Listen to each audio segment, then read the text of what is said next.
happiness, right? We think so much about happiness. Like, what does it mean to be happy and the pursuit of happiness? And in talking about this, I like to differentiate.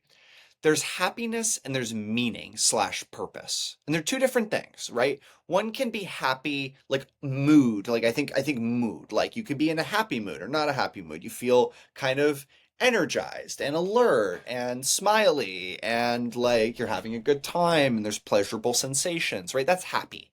Um, Meaning, purpose, that's something different. That's like you're actually willing to be unhappy sometimes in the pursuit of something which is meaningful. Like people are willing to work really long hours at jobs they don't like to take care of their family. And they may not like the job or they may be put into a difficult circumstance at some point, but there's such a sense of like meaning that comes from taking care of, your family, right? So those are two different things, and they're both important for what I'd say well-being, which I think can include both of those things. Happiness, I believe, is literally the sun. Like literally there is like a non like there's not a lot of loss in this like the amount of light you get and the quality of your light environment is how happy on a mood basis you are. And so in some ways I'm being very reductionistic about that, and I'm saying like happiness is a brain state. Like, and we know for a fact that the sunlight and light environment is one like your number one determination of like your dopamine and your hormonal balance and like all of these crucial like how good the vibes are in the brain, right? Like it's literally sun. Like that's what it is. That's the source. It doesn't like fucking you can eat McDonald's all day, and if you're in a like a perfect light environment, you're gonna be in a great fucking mood. That's just a fact. Now, that doesn't do anything for like meaning and purpose. And I'm not saying we can just reduce complex human experience to that biochemistry, because we obviously need something else to feel well-being. But like it literally is that. And I challenge anybody, if you think this sounds like absolutely batshit, like go sit in a dark room for 24 hours. For one, not even 20, like 12 hours, just the time you're awake. Literally sit in a dark room for 12 hours. No lights, pitch dark curtains. You will go fucking insane. You will lose your mind. Now, do that for a day or a week or whatever, and then spend a day or a week where you're literally never indoors. You're just like, at least until the sun goes down. Like all day, you go outside, you don't go inside till the sun sets. Do that for a week and tell me it wasn't the best fucking mood of your life. Like it's just there's like a non-separation. There's like a our systems, these bodies, that out there, sun, like they're interwoven and you can't. It's non-optional. Like you don't get a choice. I I mean, I may be biased because I personally love the sun. Yeah. Uh, but that's just the thing, isn't it? Like nobody feels worse after getting some sun on them. Like, and I think that there's so much talk of all these Let me biohacking interject there things. real quick. Please. There's this weird, if you have been chronically indoors, you might feel weird the first day or two. This is actually something I've noticed. If your system's all screwy and your circadian rhythm is totally disrupted, this actually happened to me. It was raining here for like 3 weeks straight. It's never rained so straight. And it was like just dark and for weeks. And my whole light environment got the first day or two that I was back in the sun, I was like discombobulated. Like it was like my system didn't know what to do with it. So just on that, if you're listening to this, if you go to try it and like the first day you don't feel good, like persist for like give it a couple days. Anyways, continue. Basically, if you're in the Midwest, once the sun comes back out again in the spring, give yourself some time. But no, I was going Yeah. to say there's so much of you see all these biohacking type people that and I'm using biohacking in like the Silicon Valley Yeah. Yeah.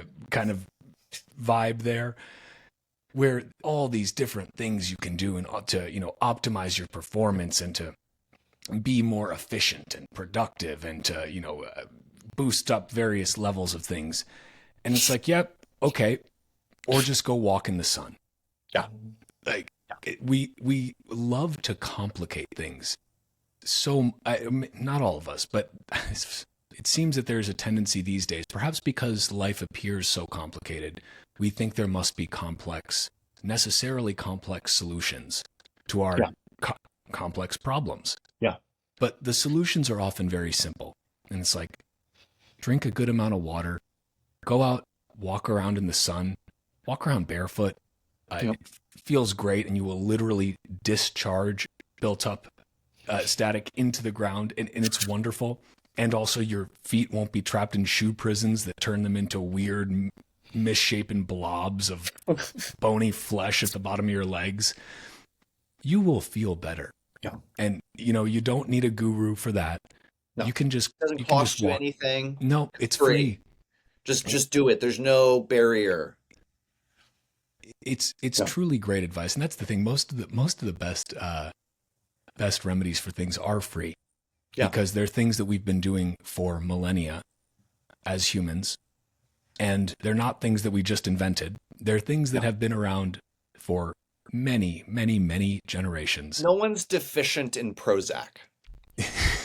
Like, that doesn't exist. Like, you're not Prozac deficient. That is not what's going on. That maybe there are cases where that is helpful for certain people, but like your body doesn't lack Prozac, right? Like if things are not working right, there's something else that lacks, but it's not that. It's usually vitamin D. Aren't like the majority of men? I'm not sure about the Super stats on vitamin women, D but deficient, super vitamin D deficient. And the thing is like the supplemental form is not one for one. There's a lot of complexity. We're only discovering this more and more as time goes on.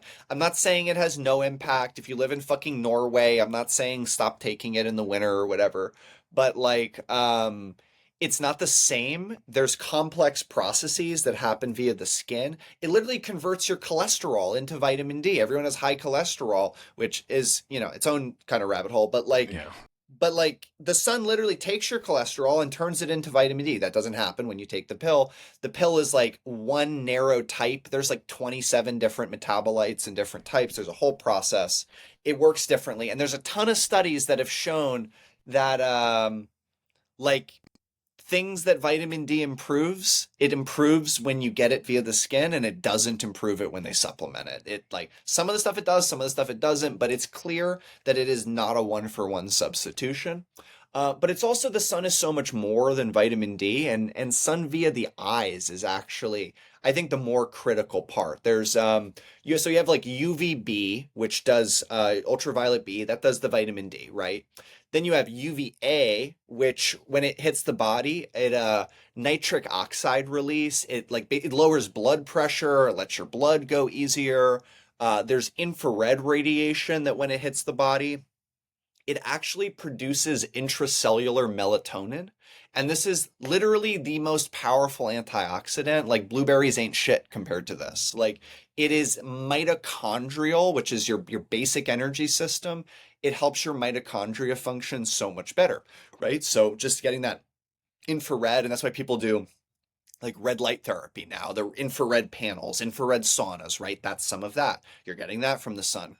And then there's the whole visual light. So the visual light is really critical. So your eye, everything in your body operates on a circadian biological rhythm, and it influences your hormones, your testosterone, your dopamine, your serotonin, your everything. Your growth hormone releases in the evening, your digestion, everything. There's like half of the genes in your body get turned on or off based on circadian triggers. And so when your environment's all miscalibrated and you have dark or dim days and bright nights because of artificial light, you're ass backwards. Literally everything's fucked in a sense. It's fucked up. And getting that back in, it influences every system. And so the light is like in the eyes is a primary trigger. Like skin, like great, good. There's a lot of benefits. You do need it, but it's seeing the sun in the morning, turning that system on. Probably everyone's heard of Huberman at this point. He's big about that. And mitigating, I mean, seeing light throughout the day, keeping, brightness up is good. And then, I mean, this is a tricky one for people, but like I do not use conventional artificial light at night. Like when the sun goes down, I only use pure red light. It's like 100% red spectrum. The reason, it doesn't disrupt melatonin, it doesn't disrupt the nighttime cycle. It can be weird for people. They're like, "Oh, what do you mean? Like you gotta like, you gotta get a screen filter, you gotta like download the red filter on all your screens, you gotta replace the light bulbs, you've gotta like, yeah, it's a little bit of a project. Like it'll change the way you're used to living." But I've never met a single person, and I've done this for 8 years, man. Like this isn't like a new thing for me. Like I was into the sunlight stuff before Bitcoin. Um, Everyone I've turned on to this, it might have been a little weird at first. No one has ever gone back. You do it for a week, it'll change your life. You're like, you do this for a week, and like literally, like even like do it for a couple nights, and then do it like let the sun go down, let 2 hours go by, and then turn the red lights back into your normal lights, and you will literally be like, this is evil. This is profane. This is sacrilegious. It's cursed. Like something is wrong here on a very deep, profound level. These bright white LEDs in the middle of the night. I have sinned against something.